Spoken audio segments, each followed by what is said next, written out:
This week perfectly captures the contradictions between multiple use cases of AI. On one hand, the internet crowned OpenClaw, formerly known as ClaudeBot, then MoldBot, as the most powerful breakthrough. But beneath the hype lies a deeply flawed tool, and the cracks are already beginning to show. At the same time, in its union budget, the Government of India announced a massive 1,000 crore rupees push for its AI mission.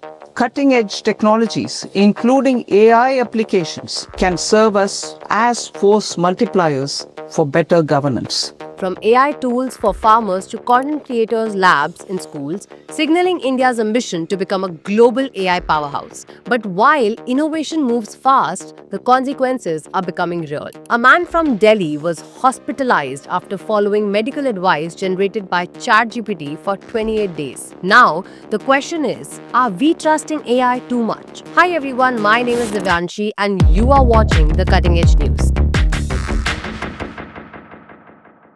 OpenClaw is an open-source, self-hosted personal AI agent that runs locally on your computer. It is an autonomous assistant that can access your files, execute commands, and automate complex workflows through mobile apps like WhatsApp, Slack, and more. OpenClaw can access files and apps on the user's computer, which makes it powerful but also raises serious security concerns. If your system gets hit with basic malware, everything can be stolen in a single blink. In one reported case, a user was tricked by a fake email pretending to be their sister, and the AI gave access to their YouTube account within 2 hours. This same technology also powers Moldbook, a Reddit-style website where AI agents talk to each other. Experts say that this is just another hype cycle where people project human qualities onto pattern recognition software. But it is genuinely dangerous because of these 3 reasons. First, is their insane cost. One user spent $170 in 6 hours because the AI just kept running in the background. The second one is security issue. It stores your passwords in plain text files, which means any virus can attack or a hacker can steal all your info instantly. And the third one is that it can be easily tricked. Someone can send a fake email and hack your system.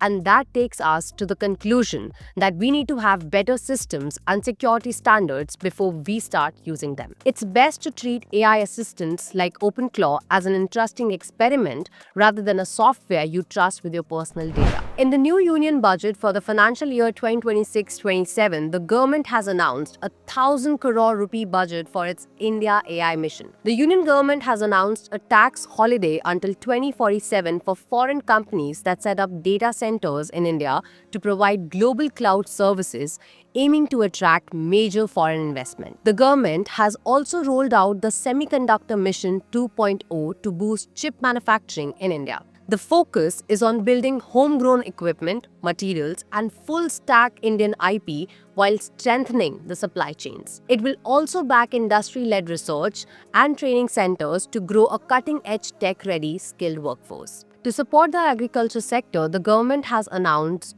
Bharat Vistar, a multilingual AI tool to enhance farm productivity, improve farmer decision-making, and reduce risk through customized advisory support. Finance Minister Nirmala Sitharaman also announced the blueprint to boost the orange economy of the country, which are industries powered by creativity, culture, and intellectual property. Around 15,000 animation, visual effects, gaming, comics, and content creator labs will be created across secondary schools and about 500 in colleges to promote future content creators of India. India is hosting the world's largest AI Impact Summit 2026 from 16th to 20th February. This 5-day global event will bring together over hundreds of the world's most powerful technology leaders like Sam Altman, Jensen Huang, Dario Amodei, Sundar Pichai, Bill Gates, Mukesh Ambani, and many more.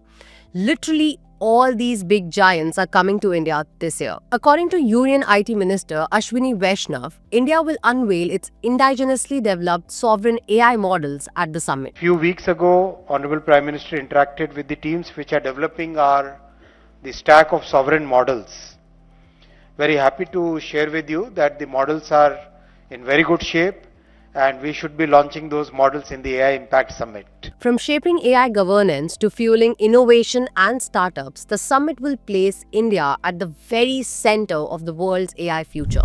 Recently, Anthropic has released Claude's Constitution, a 57-page philosophy-heavy document that guides how AI assistants should think and act. This constitution talks about many interesting things. Here, the top priorities are to be safe, ethical, compliant, and helpful.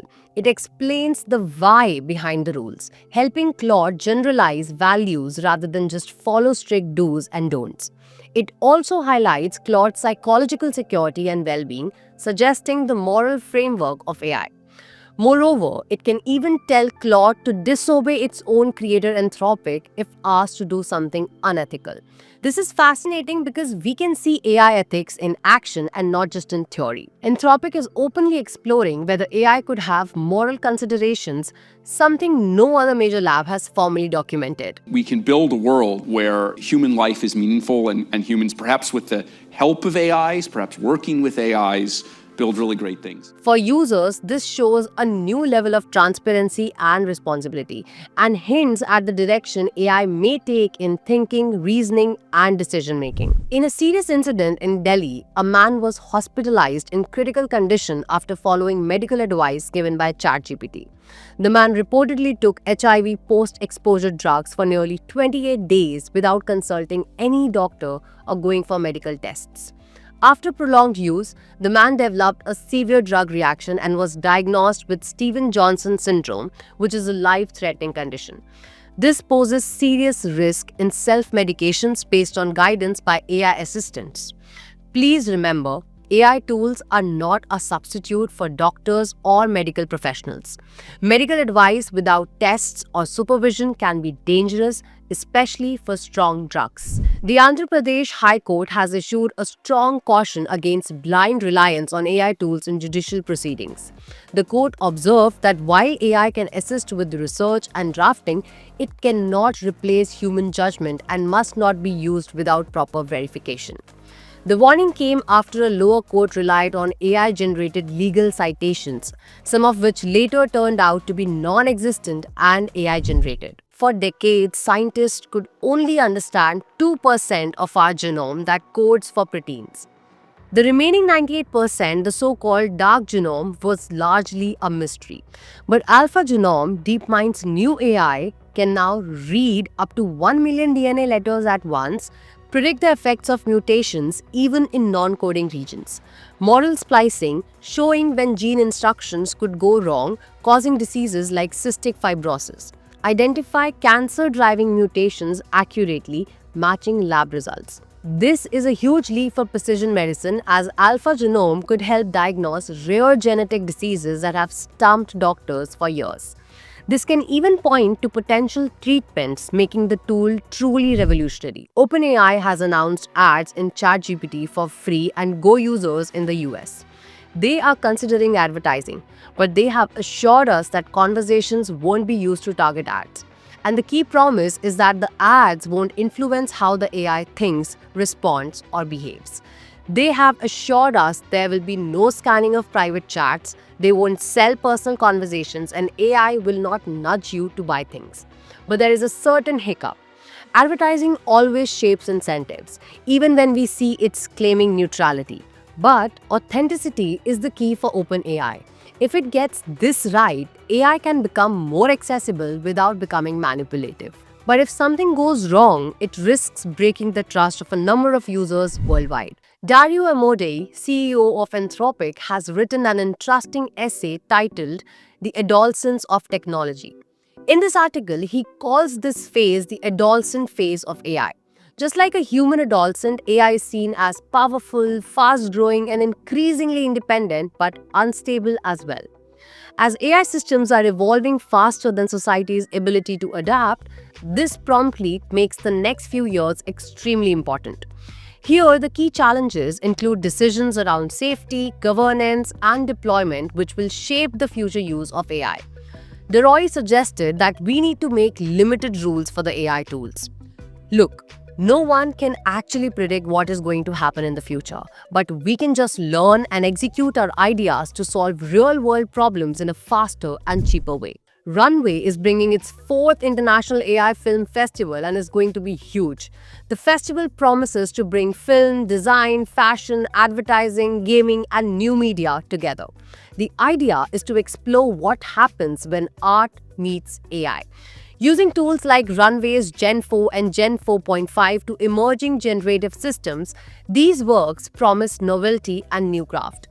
Here, the films will be judged on composition, narrative cohesion, originality, and how meaningfully AI used in the creative process. Submissions are now open and will close on March 31st, 2026. The top winner will get a Grand Prix Award and a $20,000 cash prize.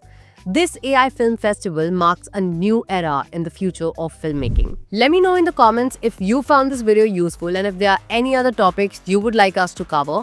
Make sure you hit the like button and click on subscribe button to get more such videos. I hope you're taking care of your mind and body. My name is Devanshi and I'll see you in the next episode of the Cutting Edge News.